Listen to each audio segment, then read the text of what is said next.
ausalt, et mina ei tea, kas see peab see päev olema. Et ma saan aru, et see on presidendi aasta kõige tähtsam kõne, aga mul on selline tunne, et muidu ei võeta kuulda lihtsalt. Ja seal isegi tekkis vaidlus, kas tegemist on sõjaga või ei ole. Ma ei tea, sisuliselt meenutab ühte teist operatsiooni, mille nimi oli irooniliselt Teheran 3 päevaga. Tasub olla valmis ka selleks, et Venemaa üritab ka omalt poolt mingisuguseid täiendavaid provokatsioone korraldada, et taas näidata ennast ka maailma mastaabis ja rahvusvahelises plaanis jõudu näitava tegelasena. Tere taas ja ilusat kevadet, head sõbrad, parempoolsete taskuraadio, mis toimub, alustab ja kütame taas sauna soojaks. See on uus väljend Eesti poliitikas, mille tõi siis poliitilisele areenile ei keegi muu kui meie president. Millest täna veel juttu räägime? Räägime sellest, kas tõepoolest parempoolsete juhatuses käärib tegelikult just presidendi valimiste taustal. Seda saate kindlasti täna teada, aga loomulikult ei saa üle ümber meiega Lähis-Idast, ei saa me ümber sellest, mis toimub meie majandus. Ei saa ümber ka sellest, et mida meie lähiriikides näiteks toimub ja mida toimub Eesti sisepoliitikas. Väga palju teemasid tahaks teieni täna taas ikkagi tuua, nii et alustame ja võtame ette kõigepealt ikkagi kõige kuumema teema. Ja stuudios loomulikult unustasin tutvustamata, on ikkagi endised eksperdid Tõnis ja Siim siin kohal ja loomulikult veel kord unustasin. Pange ka laike. Kõik läheb alguses meelest ära, nii tahad kohe suure hooga peale hakata ja kõige tähtsamad asjad lähevad meelest ära. Ja jagage ka loomulikult. Aga alustame loomulikult Lähis-Idast ja see olukord, mis nüüd selle nädalaga on tekkinud, on kindlasti viinud rivist välja mitte ainult siin meie piirkonna, aga kogu maailma. Selgelt kogu maailma. Ja täna siis sellel ajal, kui me seda saadet salvestame, ilmselt siis ööl vastu reedet saabuvad tagasi siis esimese lennuga, Eesti välisministeeriumi poolt korraldatud lennuga eestlased, kes sinna kinni on jäänud. Eestlasi võiks seal kinni olla umbes kuskil 3000, Dubai ja Ühendemiraatide piirkonnas kuskil 1500. Me oleme lugenud neid erinevaid ülevaateid, näinud neid inimesi, kes seal sellest rääkinud ja kirjutanud ja seda, ütleme siis väsimust ja seda kõike keerulisust, mis seal tuleb ette võtta, on ikkagi päris palju ja eelkõige ka majanduslikult väga palju kulutada selleks, et sa kodumaale tagasi jõuad. No kuidas meie valitsus sellele kõigele reageerinud on, sest alguses oli ikkagi nagu selline kerge pealtolek, vähemasti mulle tundub. Loomulikult kõige kurioossem selle puhul on see, et kaitseminister Hanno Pevkur veel on seal ka kuskil kinni, peaks tagasi saabuma laupäeval. Nii et naistepäevaks saab ilusti kenasti koju, pere niikuinii kogu aeg seal kaasas tal, et naisele lisaks kinki pole vaja osta, et kingitus oli see puhkusereist naisele ja perele kindlasti juba ka väga korralik. Aga ikkagi, hakkame sellest, Siim, et kuidas sulle on paistnud kõrvaltvaatajana, et kas siin on olnud kõik selles mõttes selge ja sorav? Sa mõtled valitsuse käitumises? Valitsuse käitumist, jah. Jah, ma väga kriitiline siin kindlasti ei oleks, sellepärast, et olles ka ise sellistes olukordades olnud, mis sa siis teed, kogunevad seal valitsuse istungile ja siis istuvad laua taga ja vaatavad üksteisele otsa, et nüüd on nii, siis küsitakse, et palju meil seal eestlasi on, ja siis hakatakse seda lahendust otsima ja muidugi tuli see ootamatult, et kui USA, ma olen vaatanud, et USA kongressi võtmeisikud kurdavad, et neil ei olnud teadmist, mis toimuma hakkab ja see Trumpi administratsioon on hoidnud suhteliselt pimeduses kõiki, et siis ma imestaks, kui Itaalia kaitseminister ja Eesti kaitseminister, kes seal kuskil kondavad samal ajal, kui juba sõda peale tuleb, rullib, et ei, mina ei heidaks valitsusele ette, see on alati üks keeruline küsimus, on ju, et kas siis, kui inimene nüüd peab sealt kuidagi ära saama, on sattunud sellisesse keerulisse piirkonda, kas see on siis, kas sa oleks võinud ise teha parema kindlustuse, osadel ka on kindlustus, et ma mõtlen, et kui nüüd räägitakse sellest, et tuuakse inimesed sealt ära ja suuresti siis maksumaksja kulul põhiosas, väiksemas osas siis inimese enda kulul, et aga kui on kindlustus inimesel tehtud, et siis võiks ju kindlustus need seda laadi kulusid katta, et seda laadi küsimused alati jäävad, aga kuhugi tuleb see kompromiss siis teha ja mul ei ole siin, ma ei oska öelda, et nad kõik väga õigesti oleks teinud, aga ma ei oska ka öelda, et mul ei ole suuri etteheiteid neile. No mis tähendab siis eelkõige see, kui valitsus annab Välisministeeriumile nii-öelda prioriteedi ehk loa siis tegeleda, et see põhjustas palju sellist arusaamatust, see paari päeva tagune otsus. Mis see tähendab endast siis, et Välisministeerium võib teha kõike just nii nagu vaja, kasutada selleks riigi raha? On see nii? No eks sellises olukordade lahendamine, kus sul on vaja konfliktikoldest inimesi evakueerida kiiresti ja suurel hulgal, seda ju ei saa Eesti siseriiklikult lahendada, see eeldab koostööd nii nende sihtriikidega kui ega Eestil ei ole ka väga palju tehnilist võimekust ise mingisuguseid lende organiseerida peale selle, et neid kuskilt tellida, nii et kindlasti üritab siin riik ju teha koostööd ka teiste sarnases olukorras olevate riikidega, samal ajal kui see probleem on kõikide riikide õlul ja igaüks esmajärjekorras tegeleb enda kodanikega. Nii et eks see loogiline on, et Välisministeerium kogu selle temaatikaga tegeleb ja siis ka teiste riikidega, eeskätt Lähis-Ida riikidega suhtluses on. Kui vaadata nüüd sellele kujunenud olukorrale peale natukene nagu laiemalt, siis õige on see, et ega peale piiratud hulga inimeste Iisraeli ja Ameerika Ühendriikide juhtkonnas ei olnud keegi kursis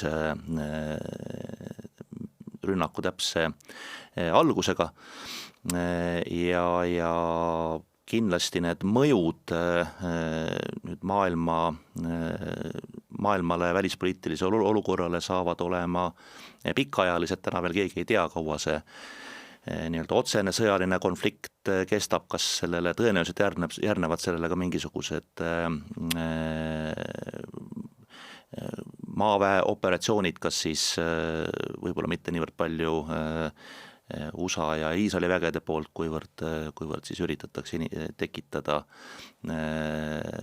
kohapealseid nii-öelda olukordi, et Iraani režiimi igas mõttes nõrgestada ja see viitab sellele, et see konflikt kestab seal veel vägagi pikka aega. Et küsimus ei ole nii-öelda nädalasest pommitamise lainest. Ja Eesti mõistes tähendab see kindlasti seda, et meie välispoliitiline nii-öelda aktiivsus peab tugevasti kasvama, kuna Eesti jaoks enesemõistetavalt elame ise nii-öelda poolkonflikti piirkonnas, Ukraina sõda kestab edasi ja selgelt täna nii-öelda maailma tähelepanu on nihkunud Euroopalt ja Ukrainalt Lähis-Itta. Räägitakse sellest, et võib Ukrainal tekkida tõsiseid probleeme siis Ameerika relvastuse saamisega. Selge on see, et ühest küljest võib konflikti tekkimine Lähis-Idas ja sellega kaasnev naftahindade tõus ja nõudlus nafta järele aidata Putinil turgutada Venemaa majandust, mis on üpris täbarasse olukorda jõudnud. Teisest küljest on kindlasti Putin ja Venemaa ladvik häiritud sellest, et neil on justkui rahvusvahelisel lennil justkui initsiatiiv kaotatud. Ehk ma arvan, et tasub olla valmis ka selleks, et Venemaa üritab ka omalt poolt mingisuguseid täiendavaid provokatsioone korraldada, et taas näidata ennast ka maailma mastaabis ja rahvusvahelises plaanis jõudu näitava tegelasena. Kindlasti Venemaa juhtkonnale ei meeldi see, et praegu käitub nii-öelda globaalse šeriifina Trump ja Ameerika Ühendriigid. Et see riivab nii-öelda Vene diktaatori ja tema kamarilja au ja piiririigina peame me arvestama, et kõik, kes Venemaa lähipiirkonnas on, kõikide nende riikide jaoks võib see tähendada veidi kasvavat ohtu, mis tähendab seda, et jah, meie välispoliitiline ja julgeoleku ametkonnad, nende jaoks tähendab see kindlasti nagu teravdatud tähelepanu. Kui seda suurt pilti vaadata, siis ega vist väga keegi aru ei saa, kas Trumpil mingi plaan ka lõpuks on. No ta tegelikult lubas ju, et hakkab läbirääkimisi pidama juhtkonnaga, tegelikult nad seal ise otsustasid, et võtsid jälle järgmise hierarhias mehe, panid sinna uuesti pukki ja ei saanud seal midagi keegi hakata läbi rääkima. Nemad tegid nii, nagu nemad tahtsid. Ja seal isegi tekkis vaidlus, kas tegemist on sõjaga või ei ole, ma ei tea, sisuliselt meenutab ühte teist operatsiooni, mille nimi oli ütleme siis irooniliselt Teheran 3 päevaga, ütleme siis niimoodi väga irooniliselt ja küüniliselt, aga siin ju Euroopas on ka tekkinud väiksed eriarvamused või isegi suuremad eriarvamused, kuidas suhtuda sellesse USA ja Iisraeli rünnakusse üldse, eks ole, et Hispaania peaminister on selgelt võtnud eitava hoiaku, näiteks Saksa kantsler jälle selgelt on läinud USA-t toetama. Ma mõtlesin, et mis see Eesti positsioon siin saab olla, et president ütles oma vabariigi aastapäeva kõnes ka, et meenutas jälle seda meie välispoliitika viimase aja juhtkirja, et ei kunagi enam üksi. Ja kui me siis vaatame suuri, Venemaaga on meil asi selge, Hiina suurtest, võtame Hiina ei ole sõber. Ei ole vaenlane, aga ei ole ka sõber, ütleme siis nii. Et kui me tahame, et me oleks kunagi enam üksi, eks ole, et kes see suurtest siis meie poolel on, et siis midagi teha, et siis me peame nagu USA-ga koos olema, et isegi kui meist tekitab küsimusi kogu selle asja mingi õiguslikud alused ja kõik muu. No selge, see kriis kestab ja keegi ei oskagi praegu prognoosida, kaua see võib kesta. Tore on, et vähemasti inimesed saavad sealt liikuma kuidagi viisi. Tõsi, see 180 inimest, mis selle esimese lennuga tuleb, on kindlasti väid piisake meres, aga eks paljud on kasutanud ka oma võimalusi ja meetodeid sealt ära tulemiseks. Aga sa juba puudutasid seda kõige tähtsamat, mis meil siin poliitilises elus on olnud viimase nädala jooksul, see on kindlasti presidendi kõne. No täpselt selle algusfraas kütame sauna kuumaks on siin poliitikas juba päris kõvasti lendu läinud. Kui nüüd vaadata neid pidupäeva kõnesid, vaatame siin võib-olla presidendi ja ka peaministri oma, siis kui alustada kõige tähtsamast presidendi kõnest, siis minu jaoks ta alguses oli selline nagu suhteliselt selline mitte midagi ütlev. Aga siis ikkagi seda teravust sinna sisse tuli.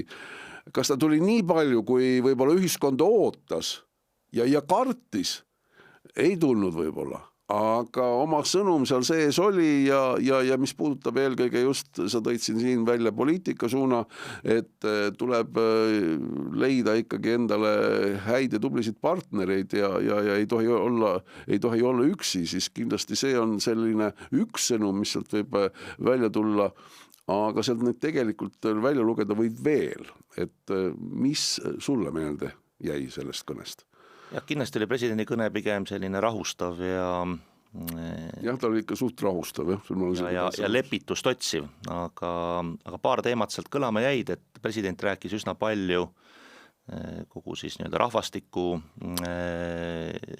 olukorrast, sellest, et meil on kahanev rahvastik, madal sündimus ja näha oli, et see oli üks selline keskne teema tema kõnes ja ehk siis teema, mida ka president tahab tähelepanu keskmesse tuua.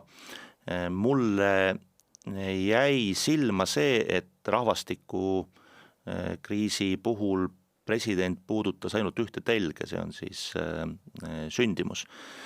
Ei puudutanud ta teist teemat, mis on ränne ja tänases, kui me neid rahvastikutrende nagu vaatame, siis ega sarnaste sündivusnäitajatega on kimpus praktiliselt peaaegu kõik heaoluriigid maailmas, et Eesti ei ole siin erand, kõik otsivad siin nagu lahendusi.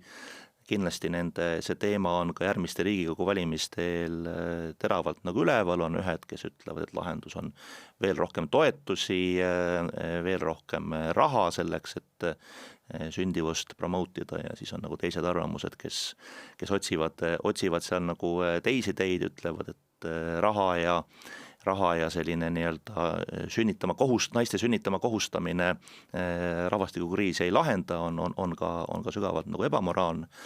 Aga ma arvan, et kogu selle nii-öelda sündimuse teema kõrval me peaksime Eestis hakkama oluliselt rohkem rääkima ka rändeteemast. Et ränne tänapäeva avatud maailmas on ja jääb. Eestis on rändest räägitud väga palju just väljarände kontekstis ja selles kontekstis, et kuidas me saaks eestlasi Eestisse tagasi kutsuda, aga me peame ühiskonnana peeglisse vaatama ja üha rohkem hakkama rääkima ka sellest, et kuidas ikkagi nii-öelda positiivset rännet, sisserännet Eestisse siis elavdada. Et täna, kui me vaatame mitmeid riike maailmas, siis ka seal on trendid muutumas, võib-olla sellistel nii-öelda erinevatel põhjustel, olgu nendes majanduslikud põhjused, tihti ka nagu poliitilised põhjused, mitmed riigid, mis on olnud varasemalt sellise talendirände, jõukate inimeste, majanduslikul heal järel olevate inimeste sisserände sihtkohtadeks, nagu Ameerika Ühendriigid, Suurbritannia, on tegemas pööret, sealt on paljud inimesed, just ka noored inimesed täna välja rändamas, kuna otsitakse endale neid riike, kus võib-olla sellist turvalisust, kindlust, majanduslikke võimalusi on rohkem, on riigid, kes selle rände endale saamisega tõsiselt tegelevad Euroopas. Eesti sellega kindlasti ei tegele. Meil on olnud justkui nagu tabu ühiskondlikult see, et aktiivselt kutsuda teatud inimesi Eestisse. Ma arvan, me peame sellega rohkem tegelema hakkama.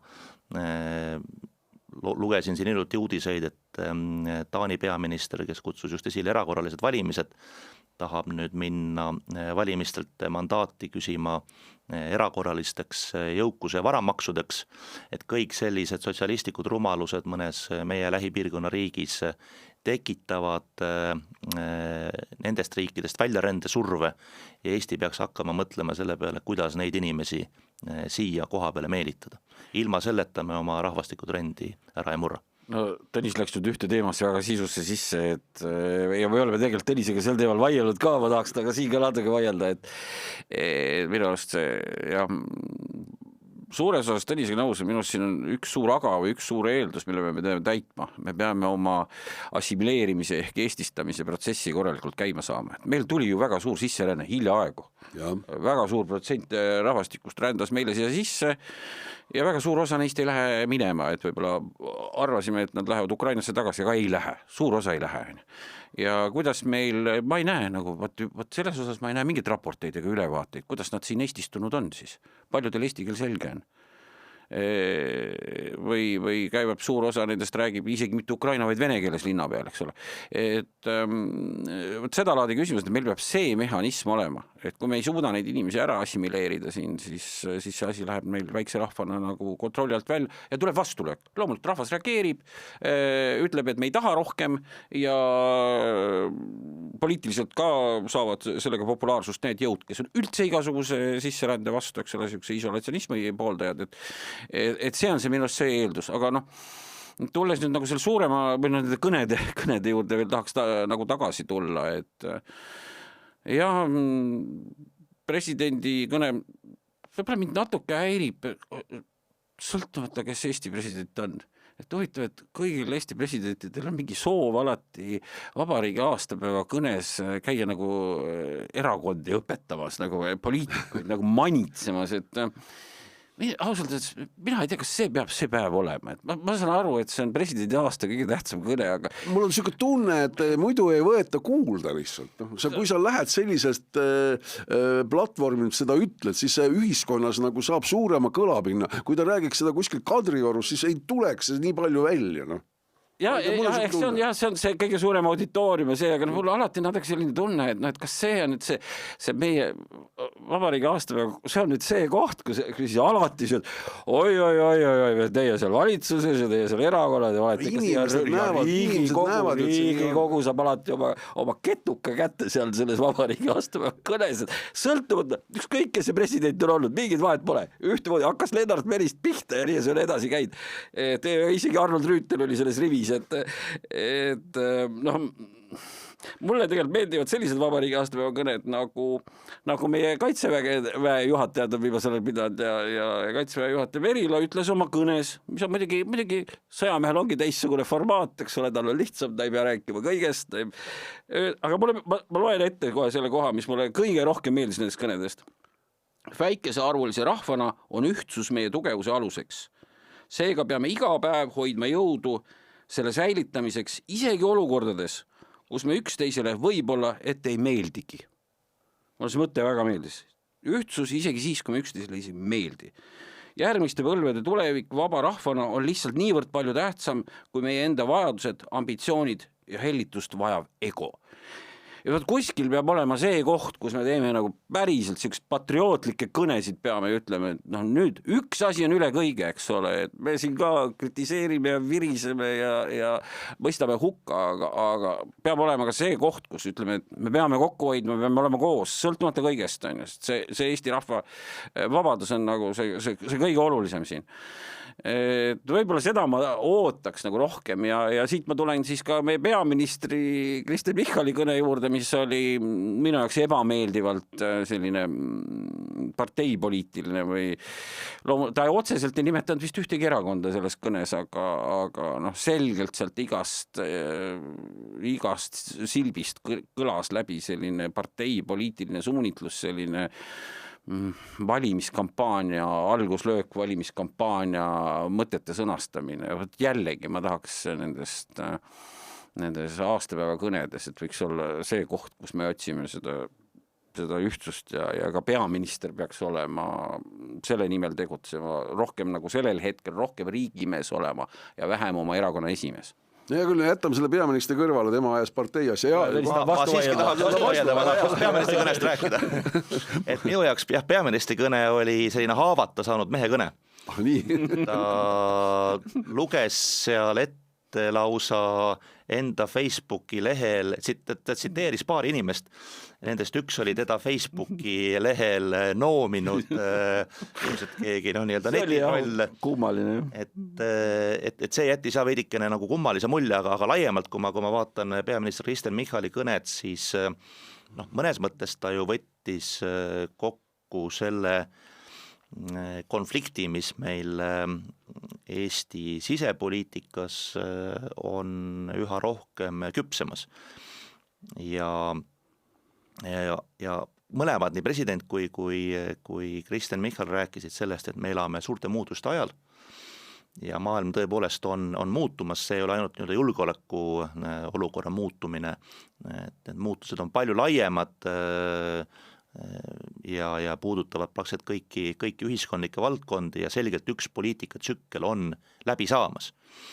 Ja Kristen Michal oma kõnes võttis kaitsepositsiooni, et ta tegi palju selliseid ilusaid sõnu ja üritas ühitada sellist valimiseelset nagu väärtuskonflikti. Rääkis ka nagu muutusest, aga tegelikult Kristen Michal näitas väga selgelt välja, et tema peaministrina, valitsusjuhina ja ka Reformierakonna juhina ei suuda tajuda, et muutuste olukorras, olukord, kus kogu maailm sinu ümber nagu muutub, ei ole võimalik edukalt ellu jääda, kui sa lihtsalt nagu asud barrikaadidele ja eitad muutust. Et tegelikult tuleb aru saada, et kus on selline populistlik väärtuskonflikt ja kus on reaalsed muutuvad trendid, millega tuleb kohaneda, millega tuleb tegelikult ka kaasajastada enda maailmavaadetega, maailmavaateline debatt ei kao mitte kuskile, aga kõik maailmavaated peavad kohanema muutustega ja ennast kaasajastama. Ja mulle tundus, et Kristen Michal ei ole sellest aru saanud, et valdkondade üleselt on tegelikult maailm ongi muutunud ja me ei lähe kunagi tagasi sellesse maailmapilti, kus me olime veel 15 aastat tagasi. Ainukene võimalus on liikuda nagu edasi nagu uue poole ja selles mõttes oli peaminister oma kõnes nagu täiesti alasti, et me kõik saame aru, et ta lihtsalt kas keeldub või ei saa nagu aru ja see ongi tegelikult mõnes mõttes nagu ilmestab tänase nii-öelda Eesti riigi juhtkonna ja valitsuse nagu allakäiku, et need inimesed elavad minevikus olukorras, kus meil tuleb tegelikult tegeleda tulevikuga. No veel kord, tegelikult sa siin tõid selle välja, et presidendi kõne oli ikkagi suunatud sellele, et mis meil seal kuskil poliitilistes ringkondades valesti on, aga sa ise ütlesid ka selle ilusti välja, et see on ju alates Lennart Merist niimoodi olnud ja inimesed ju tegelikult ootavadki seda, et see on see üks kord, kus võib-olla tõesti kõik see selline pinge, mis seal kuskil kilu võileiva laua taga on seal televiisorite ees, et saaks ka nagu selliselt välja elatud ja tõepoolest, et president mõtleb ka niimoodi nagu mina, et ikkagi on kuskil midagi valesti. Okei, ma olen nõus. Kuidas mujal? Et kuskil peab see ka koht olema, et kui inimene sööb kilu võileiba, et siis ta on ühel poolel. Me kuulame, sest mina nii palju olen kogenud, et kui ükskõik kus seltskonnas sa ei ole, ikkagi räägitakse sellest, mida ta nüüd ütleb ja ta peab ütlema, kui ta ei ütleks, siis oleks jama ikka. Kindlasti presidentide kõnes on läbi ajaloo alati olnud selliseid teravaid momente, näiteks seekordses president Alar Karise kõnes oli üks selline torge oli kindlasti tänase valitsuskoalitsiooni suunas, kui ta ütles, et olulistest teemadest nagu maksumuudatused tuleb rääkida enne, mitte pärast valimisi. Et see oli üks selline nii-öelda terav torkekoht. Aga ma olen nõus selle probleemiga, mida Siim esile tõi, et minu jaoks oli see natukene isegi presidendi kõnes võib-olla veel drastilisem, et ta rääkis korraga ära selle tüüpilise mantra, et erakonnad muudku kirus erakondi ja Riigikogu ja et käib selline nii-öelda puhas nagu konflikti õhutamine ja samal ajal ütles, et aga ühiskondlikult on meil vaja rohkem debatti. Et kuidas need kaks asja kokku käivad, et Eesti on parlamentaarne riik, erakonnad ongi need, kelle vahel parlamentaarses riigis debatt nagu käib, et me kuidagi peaksime ühiskonnana üle saama sellest, mina nimetan seda postsovjeetlikust lapse haigusest, et me üritame kuidagi poliitilist ruumi ära jagada, et on see paha poliitiline ruum, kus tegutsevad erakonnad ja siis on hea poliitiline ruum, kus siis käib selline nii-öelda väärtuslik debatt, kus on kõik muud viisakad inimesed kogunevad siis nagu sinna. Aga häda on selles, et riigi juhtimine toimub Eestis läbi nagu erakondade ja kui me tegelikult seda lõhet nagu ehitame järjest nagu suuremaks, siis me tekitame olukorra, kus üha rohkem inimesi arvab, et ma ei taha sellesse pahasse poliitikasse minna, et palju toredam on olla selline sõltumatu aatemees ekspert, keda kutsutakse siis ka aeg-ajalt konverentsile ja televiisorisse, ma saan seal oma ekspertiisi jagada, aga nendel ekspertidel on üks probleem, nad tegelikult ei vastuta, et vastutuse võtmine käib ikkagi läbi erakondade, läbi Riigikogu, läbi nagu valitsuse ja ma tegelikult tahaksin näha presidenti, kes hakkab seda rahvale selgitama, et meil on vaja rohkem seda debatiruumi nagu kokku viia ja meil on vaja rohkem rohkem tarku, pädevaid inimesi, kes julgevad ja tahavad minna erakondlikku poliitikasse, sest vastasel juhul see trend, et meil nii-öelda otsuste kvaliteet justkui nagu alla käib, jätkub. Jah, otsused teeb ikka lõpuks parlament. No aga te tõstetasid juba järgmise sammu siin meie teemade reas ja seesama ongi seesama presidendi valimiste teema. Siin on alles välja tulnud siis uuring selle kohta, kuidas erinevad poliitilised jõud ja elanikkond tervikuna siis toetab Alar Karise võimalikku jätkamist. Alar Karis on selles osas olnud suhteliselt tagasihoidlik.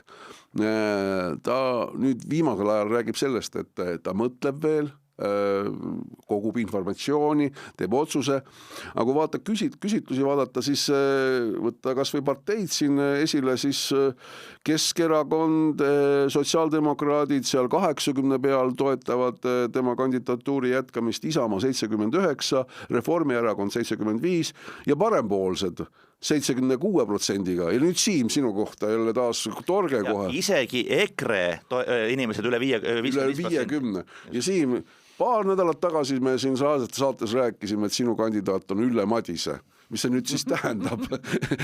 Kas sa mõtled kuidagi oma soodu, lähed oma teed, on mingisugused vastuolud? Hakkab nüüd sõnade väänamine pihta praegu siin.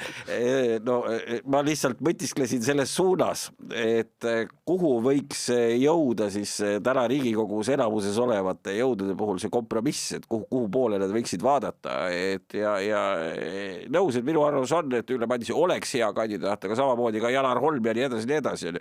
Et huvitav on, tegelikult on opositsioon praegu selle huvitavalt välja mänginud selle nii-öelda Alar Karise kui ametis oleva presidendi suure populaarsuse iseendaga sidumise ja nad püüdsid nagu kenasti lõksu, sest ärgem unustage, ega neid selle uuringu tegi ju ka jälle Isamaast sugugi mitte kaugele asuv Ühiskonnauuringute Instituut ja ma arvan, see ei ole sugugi juhus, et selline uuring sellisel hetkel ilmus, pannes niimoodi ühelt poolt nagu Reformierakonna ja ka sotsid ja Eesti 200 nagu sinna kahvlisse ja teiselt poolt siis öeldakse, et meie oleme küll valmis siin niimoodi arutama, et see on minust väga hästi välja mängitud, et mina ei usu, et Ühiskonnauuringute Instituudil need mõtted, mida küsitleda, et tekivad niimoodi täiesti nagu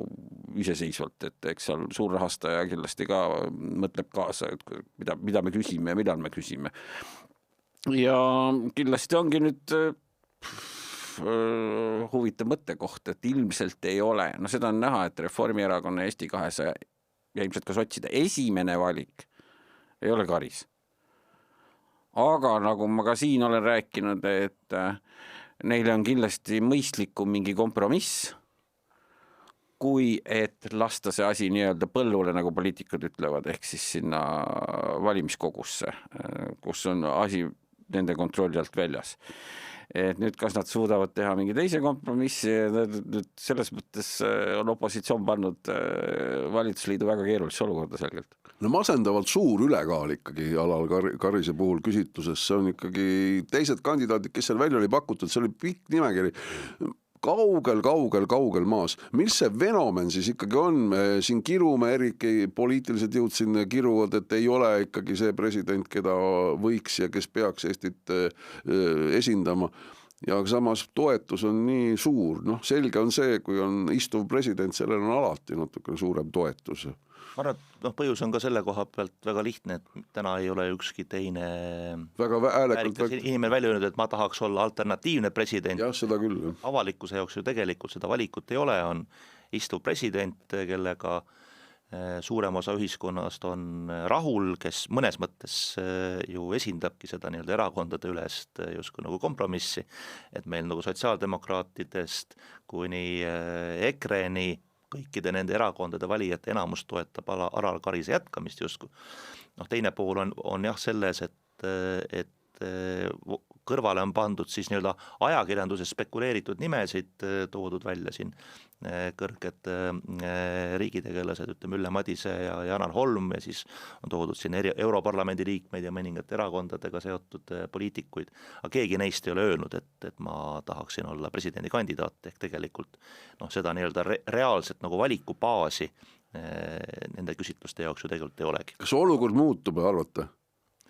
Kas need kandidaadid tulevad esile? Kui praegusel hetkel, see, mida ma olen nõus Simuga, et kui tänane nii-öelda koalitsioon parlamendis... See üldse hakatakse välja käima uusi kandidaate? Tänane parlamendi enamus koos sotsiaaldemokraatidega tahab selle küsimuse kiiresti ära lahendada, et ei tekiks seda nii-öelda presidendi debatti. Siis võib-olla on ka nende jaoks kõige turvalisem minna Alar Karise toetamise teed ja võtta see teema nii-öelda päevakorrast maha.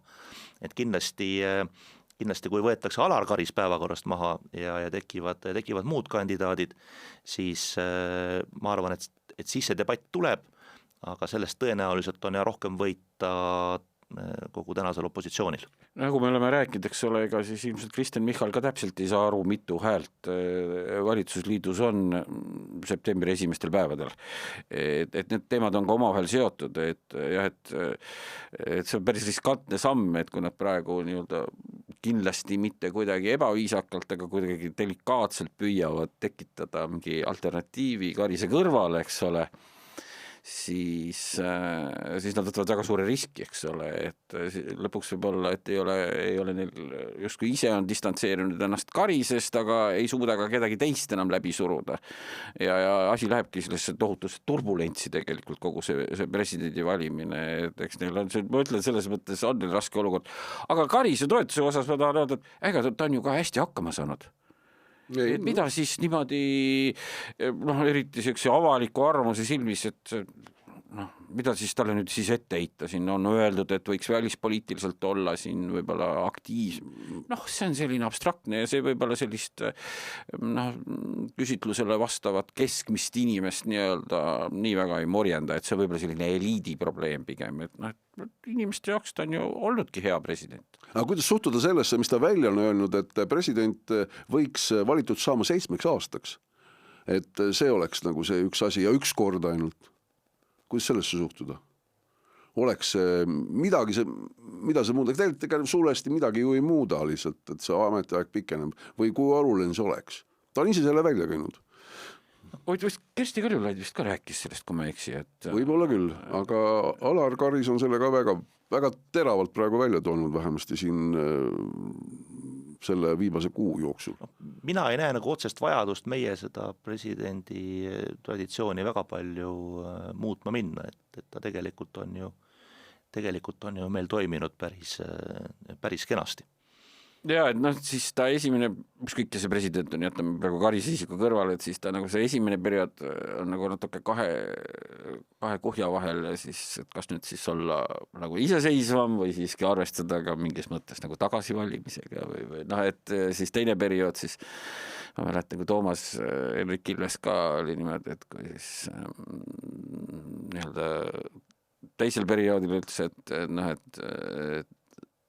nüüd teeb nii nagu nüüd paneb nii, nagu päris õigeks peab, ühesõnaga, et enne ikkagi arvestas, see oli sellised omavahelises väiksemas ringis, et sellised väljendid nagu läbi käisid, et enne pidin nagu rohkem arvestama, aga nüüd olen täiesti iseseisev, et võib-olla president tunneb, et 7 aastat ja siis täielik iseseisvus, et mingit tagasivalimise teemat ei olegi üldse, ei olegi midagi arutada ja siis panen 100% nii, nagu ise õigeks pean.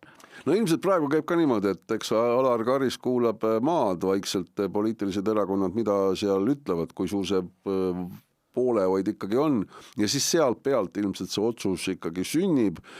See küsitlus praegu lubab ikkagi väga korrektset tulemust, aga see ei pruugi nii jääda, aga ilmselt see otsus, see jah-sõna tuleb ikkagi suhteliselt kiiresti öelda, kui seda ei ole, siis võib olukord muutuda ikkagi väga suuresti ette prognoosimatuks. Nagu ma varem ka olen öelnud, Alar Karis suhtub sellesse niimoodi väga külma kõhu ja külma rahuga, et võtab seda ja selles mõttes sellest väga see paneb ta väga heasse positsiooni.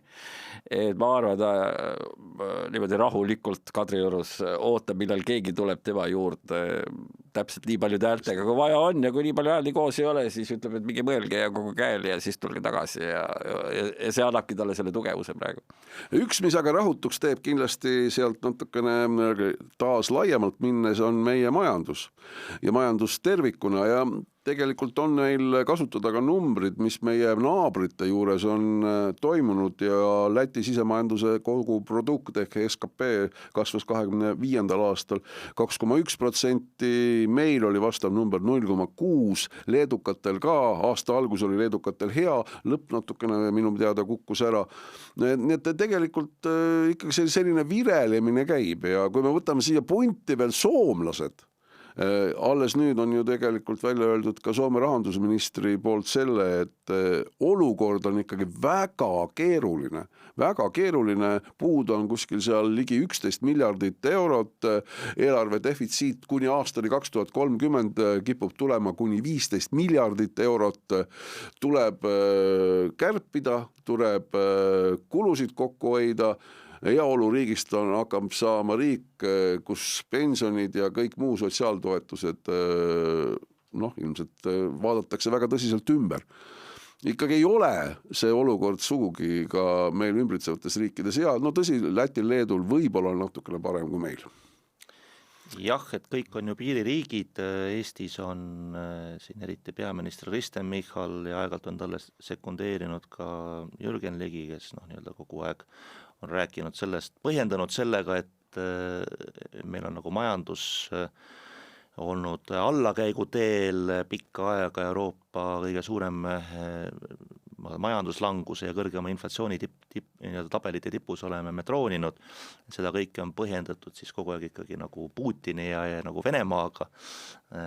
Ka oma peaminister oma vabariigi aastapäeva kõnes üritas taaskord panna peale selle vale plaadi, et riigieelarve kulude-tulude paigast äraoleku põhjus on koroonakriis ja kaitsekulude kasvatamine, me numbrid ju räägivad sellest, et see on sulaselge vale, et see põhjus on tegelikult laristamine ja sotsiaalkulude populistlik paisutamine, mis meil on eelarve tasakaalust välja viinud. Muuseas, vabariigi aastapäeva paiku saabus ka Eestis üks väga kurb märgiline sündmus ehk arvestuslikult ületas siis Eesti riigivõlg 10 miljardi piiri.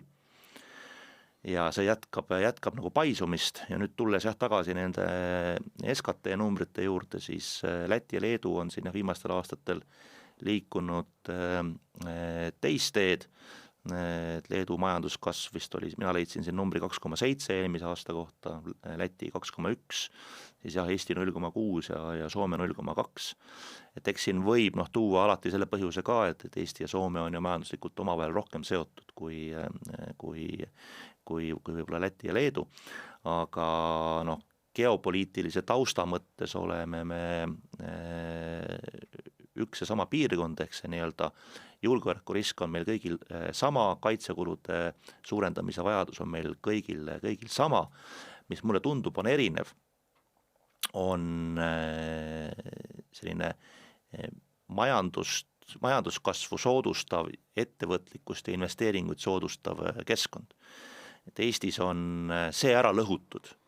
Soomes lõhuti see ära mõnda aega tagasi, 2 eelmise valitsuse poolt, kui Soomes oli kaks tsüklit jäljest ametis sotsiaaldemokraatide juhitud valitsus, siis nemad tegid kõike seda, mida täna siis nagu Reformierakonna juhitud koalitsioon on üritanud Eestis nagu järgi teha. Ehk võla kiire kasv, riigi kulutuste kontrollimatu paisutamine ja selline pidev nagu rapsimine, millega saadetakse sõnum ühiskonda, mille minu meelest on nagu väga hästi kokku võtnud Soome puhul. Soome majanduse üks väljapaistvamaid esindajaid, siis Sampo Grupi nõukogu juht Björn Wahlroos, kes on öelnud, Soome ei meelita ligi ei raha ega inimesi, vaid vastupidi tõukab neid eemale. Kapitali inimesed lahkuvad siit riigist ja lähevad mujale. Ja täna on see meil ka niimoodi. Täna on see häda ka meil kätte jõudnud ja ma arvan, et see on koht, kus Läti ja Leedu on meist erinevad, et me näeme, et ka paljud mitmed sektorid, kus Eesti ettevõtjad täna näevad huvi investeerida Läti ja Leetu, mitte Eesti turule. Ja suur tõde on see, et valitsusel on väga raske majandust nagu kasvama panna kuidagi, saab eeldusi luua, aga mida kindlasti saab avalik sektor ja valitsus saab teha, saab majanduskasvu pidurdada, et see on võimalik ja üks lihtne tõde on, et kui tõstavad maksukoormust, siis majandus pidurdab. See on tõestatud ka igasuguste teadlaste poolt, aga ka praktikas see korduvalt tõestatud. Ja üks asi, mis mind väga häirib, et kui räägitakse, kui meie ka kritiseerime, et maksukoormus on järsult tõusnud, et see on suur probleem Eestile, siis alati vastuseks öeldakse, et oi, et aga me oleme seal mingid Euroopa keskmikud, siis hakatakse võrdlema Taaniga ja selliste riikidega. Aga kui majanduskasvust räägime, siis vaatame, et oih, aga Läti kasvab kiiremini, Leedu kasvab kiiremini. Aga Lätis ja Leedus on maksukoormus madalam kui meil. Nemad ei kasvata seda niiviisi, nagu meie kasvatame. et nagu võrreldavaid asju, eks ole, et kui me tahame kasvada sama kiiresti kui Läti ja Leedu, siis me peame ka näiteks maksukoormuse osas käituma nii nagu nemad. Mitte nii, et siis me hakkame ennast hoopis kellelgi, jälle erutusi lükkas mikrofoni, et siis hakkame hoopis teisi võrdlusi tooma, et sealt see hakkab ja siis ongi see, et eks ole, nagu nüüd on ka välja toodud sellest õnnetust 0,6%, mis siin võib-olla korrektsioonidega võib siin veapiirides üldse kuhugi ära kukkuda, eks ole, et sellest ka veel pool on sisuliselt avaliku sektori kasv. Et see ei olegi nagu see päris majanduskasv üldse, et me lihtsalt jagame ümber, avalik sektor on trüginud igale poole erasektori peale ja ümber ja sisse ja surub seda maha ja kängutab ja sellepärast see päris majanduskasv saab ju ikka tulla ikka eraettevõttest ega mitte ümberjagamisest. Võtan veel ette ühe väga olulise dokumendi, mis siin alles hiljuti on ilmunud ja see on inimarengu aruanne aasta 2025 kohta ja mille fookus oli siis hariduse mõju ühiskonnale, tervisele, majandusele ja riigi e-arengule. Ehk tegelikult kokkuvõtvalt paistab sealt välja hariduslik ebavõrdsus ja seal on väga suuri selliseid just probleeme selle koha pealt, mis puudutab eesti keelele üleminekuõpet ja kõike muud sellist. Tõnis, sa oled natukene täpsemalt seda uurinud, mida sealt võib siis välja lugeda, millised on need tendentsid, mis meid ees võivad oodata siis selles valdkonnas? See on pikk dokument, eks seal on näha on, et seda on rida erinevaid inimesi kirjutanud, et võib-olla see nii-öelda välja toodud teemade puhul paistab silma ka nagu kirjusus ja eks see tekitab olukorra, kus igaüks saab sealt esile tuua neid teemasid, mis võib-olla neid rohkem kõnetavad, et avalik debatt on käinud justkui selle ümber, et jah, nii-öelda, et hariduslik ebavõrdsus ja et tuleb seda nii-öelda juurdepääsu haridusele parandada ja siis tihti hakatud rääkima, et see ravi on jälle nii-öelda erinevate valdkondade rahastamisvajaduse parandamine, see tüüpiline jutt, et kus need probleemi muudkui vala raha juurde. Et ma soovitan meie kuulajatel lugeda siia kõrvale ka akadeemik Jaak Aaviksoo artiklit, kes on veidikene nagu teise vaate sellele inimarengu aruandele esitanud ja üks teema, mida ka inimarengu aruanne nagu välja toob, on see, et ilmekas fakt, Eestis lisab iga täiendav õppija aasta palgale vaid 6%, samas kui maailmas on tavaline 8-10%. Ehk me hariduse nagu arendamisel räägime väga palju sellisest nii-öelda nagu inimese isiklikust arengust, aga me räägime liiga vähe sellest, et kuidas on haridus ja kogu ülejäänud majandus omavahel seotud. Eesti hariduskulud SKT kohta on OECD riikide võrdluses ühed nagu suurimad, aga nagu me nüüd näeme sellest inimarengu aruannest, et need kulud tegelikult annavad oluliselt vähem tagasi kui nendes riikides, kus võib-olla need kulud on ka nagu väiksemad. Ehk ja võib ka retoorilise küsimuse esitada, et kas see nii-öelda, et kas kõik on korras siis, kui me tegeleme sellega, et inimene saab oma nii-öelda nagu isiklikku loovust ja enesearenguga palju tegeleda, aga ta ei leia enda pikale õpiteele tee järgselt piisavalt hästi tasustatud tööd ja see nii-öelda väärtusloome sealtkaudu ühiskonnale tagasi jääb nagu oluliselt madalamaks. Nii et see on võib-olla nagu esimene teema, mida mina tooksin nagu esile, mis vajaks inimarengu puhul rohkem vaatamist. Mul on hea meel, et inimarengu aruanne tõstatas hariduses ka tugevalt sisuteema.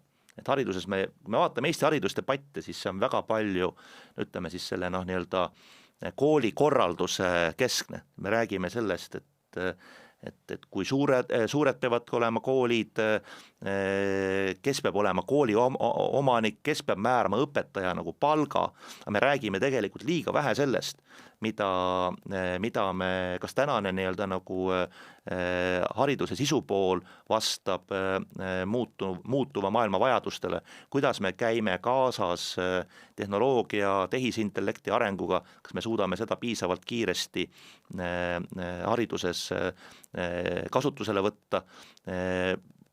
Õieti on püstitatud ka küsimus selle kohta, et kui me kogu aeg räägime, mida kõike peaks kool veel tegema ja õpetama, et võib-olla peaks midagi ära võtma, et ka siin ju tegelikult pilt nagu muutub, et sa ei saa pidevalt sinna nii-öelda täiendavaid koormisi juurde tõsta, et võib-olla on aeg ka milleski nagu loobuda. Et ma arvan, et need on jah, need teemad, millest inimarengu aruanne ka räägib ja millest võiks rohkem avalikku debatti olla, sest need on päris teemad. No haridusminister Kristina Kallas ütleb kõige selle peale, et meil on reformid pooleli.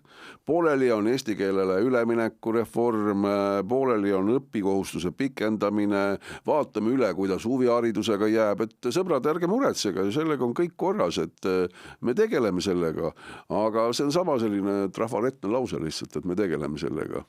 No ja mis tal siis öeldagi, eks, ja teeb oma tööd ja teeb oma reformi ja kindlasti see eesti keelele üleminek on, oleks ammu pidanud tegema, kõik tõdeme ja see kõik on nagu õige, aga see need muud probleemid, mis siin Tõnis kirjeldas,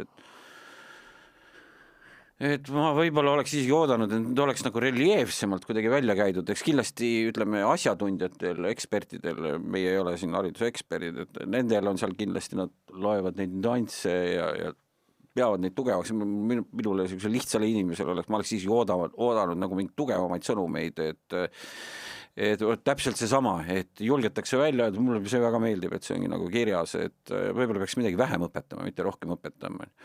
Et aga ma ei tea, eelkõige minu kokkupuude on, eks ole, lapsevanemana, mida ma näen, võtame siis lihtsalt kokku, õpetajad on õnnetud ja õpilased on õnnetud. Tänastes tingimustes kipub see nii olema. Ja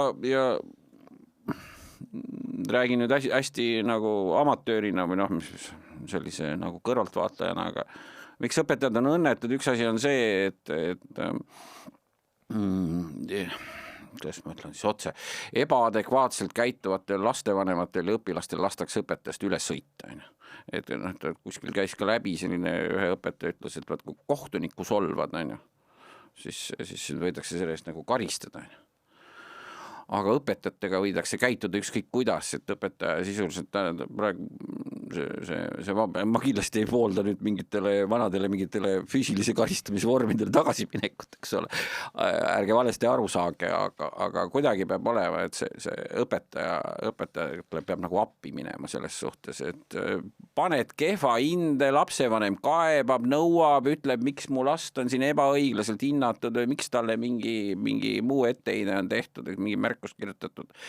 Et kuidagi see õpetaja autoriteeti selles mõttes tuleb taastada, et tema elu lihtsamaks teha ja teistpidiselt õpilase õnnetus.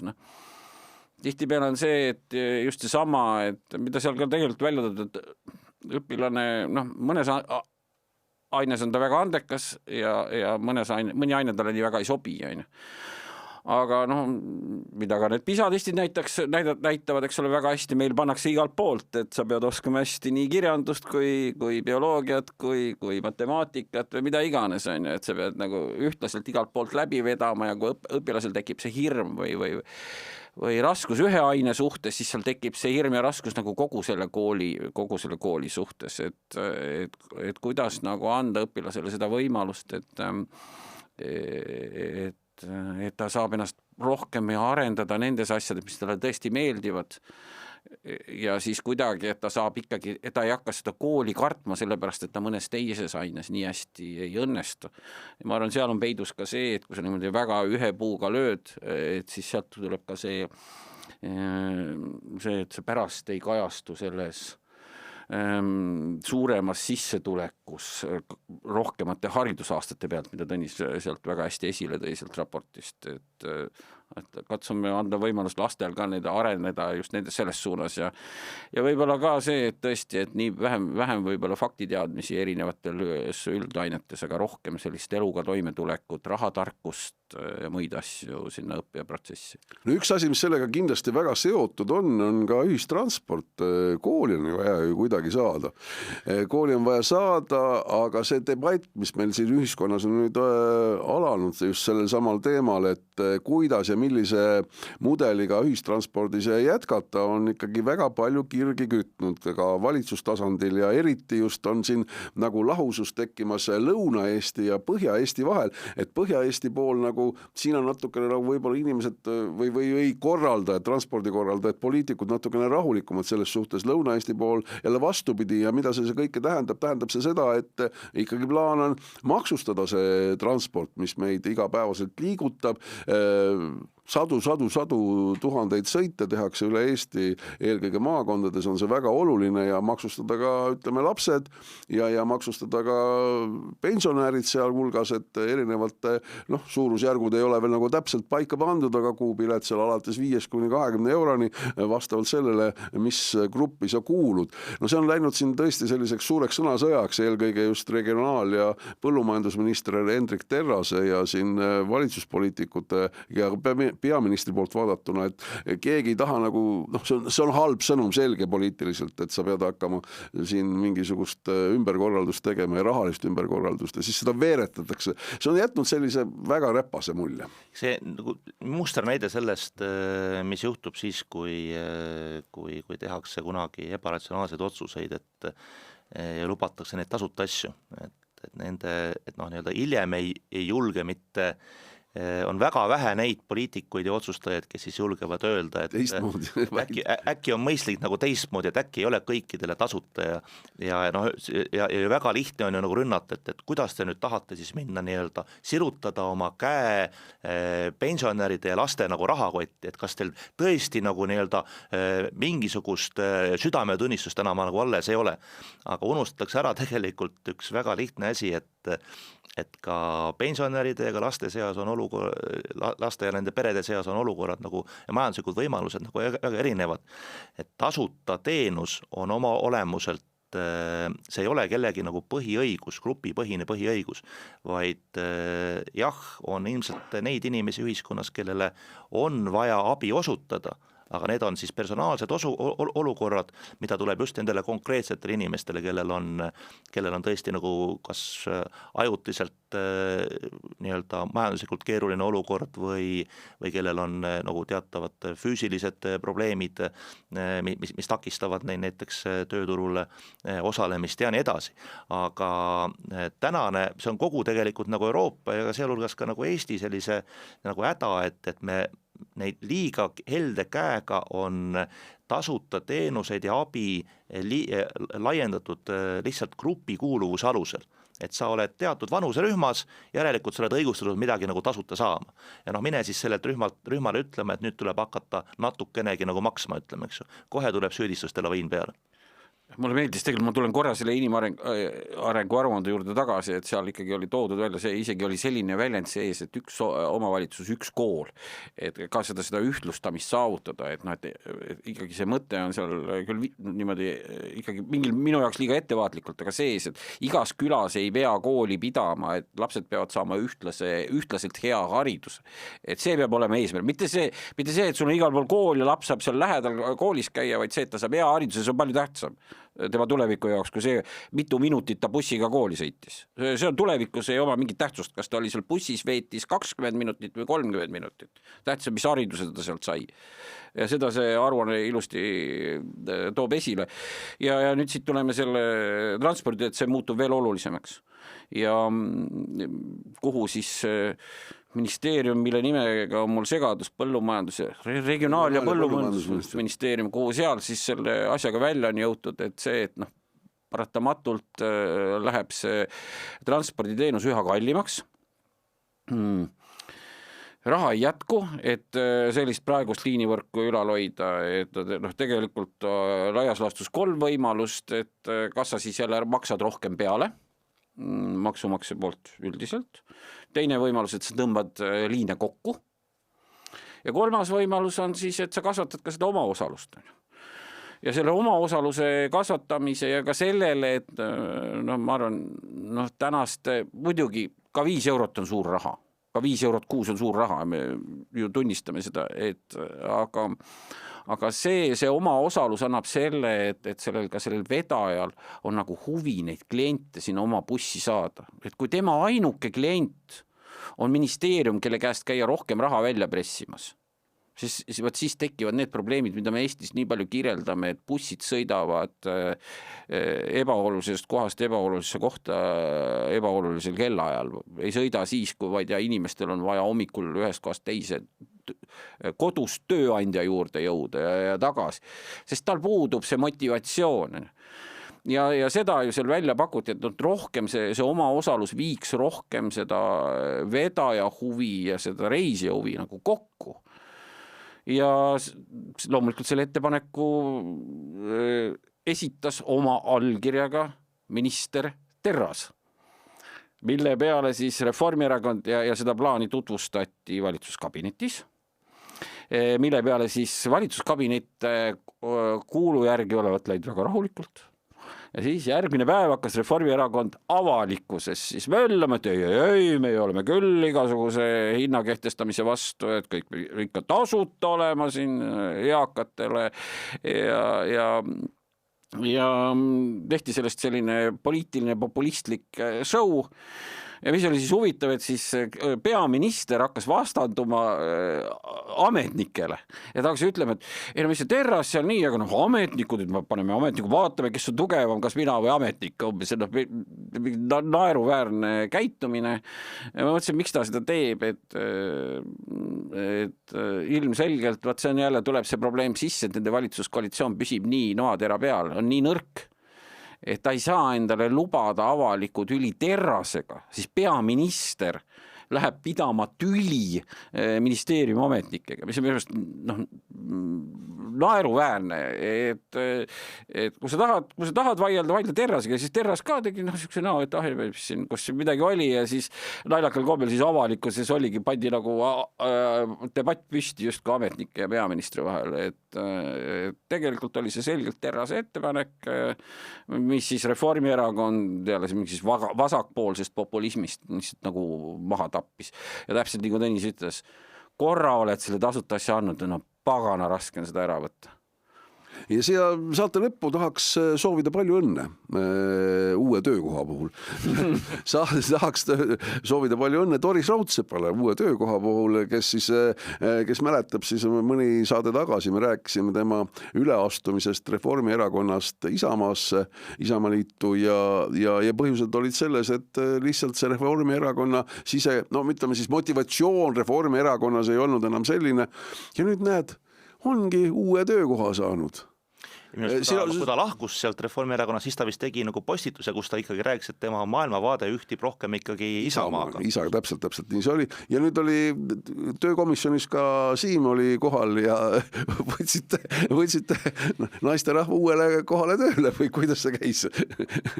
Jaa, Doris Raudsepp sai Nõmme linnaosa vanema asetäitja töökoha ja ma kuulun küll Nõmme linnaosa kogusse, aga loomulikult ei ole minuga keegi seda konsulteerinud ega mis mind kõige rohkem häirib selle asja juures, me ju ütlesime kohe välja, et see on diil ja see elu näitas, et see oligi diil, et kogu see jutt, mis Doris Raudsepp rääkis, oli valelik, kuidas temal maailmavaade järsku muutub hakanud, et lihtsalt vaatas, kust makstakse, vahetas erakonda selle järgi, kust raha makstakse ja muidugi mitte erakonna raha või nende endi raha, vaid makstakse ikka meie kõigi maksumaksjate raha. Linnakodanike raha. Ja mis mind häirib kõige rohkem on see, et seal oli konkurssis sellele töökohale. 8 kandidaati väidetavalt oli. Mina ei tea, kes olid need ülejäänud 7, aga ma mõtlesin, ma ei tahaks küll selle ülejäänud 7 nahas olla. Et sa lähed sa lähed nagu heast tahtest nagu siira sooviga kandideerima, sa mõtled, et on aus konkurss ja tegelikult konkurss oli ju täiesti ebaaus. Et ärgu tehku siis seda konkurssi. Öelgu otse ära, et me siin tõmbasime endale parteisse Doris Raudseppa ja me tegime talle töökoha. Kas see oleks ausam jutt, kui see, et me tegime siin just kui mis siis see oli? See oli sõltumatu konkurss või? Objektiivne konkurss oli või? Et mida need tunnevad need ülejäänud 7 inimest, ma ei tea, aga väga inetu käitumine Isamaa poolt, just veel eriti see vinti keerab peale see just kui konkursi korraldamine. Vot aga saime selguse, mis on inimese maailmavaade. Inimese maailmavaade on töökoht Tallinna linnavalitsuses, et eesti keeles on selliste inimeste kohta sõna konjunkturist. Ja selliseid inimesi on meil palju ja usun, et nende plejaad ja marss kindlasti jätkub ka veel, sellepärast et lihtsalt on võimalus niimoodi teha. Aga sõbrad, siinkohal tõmbame otsad kokku ja veel kord tuletan meelde, pange like, jagage meie podcasti, te olete seda juba väga tublilt teinud ja siin on väga siiralt hea meel meil kõigil siin stuudios olijatel selle üle, et meid kuulate. Ja tuleme taas juba 2 nädala pärast, seniks kõike head ja naeratagem rohkem, sellepärast väljas on juba vaikselt hakanud kevade poole minema ja kütke saun ka soojaks. Kõike head!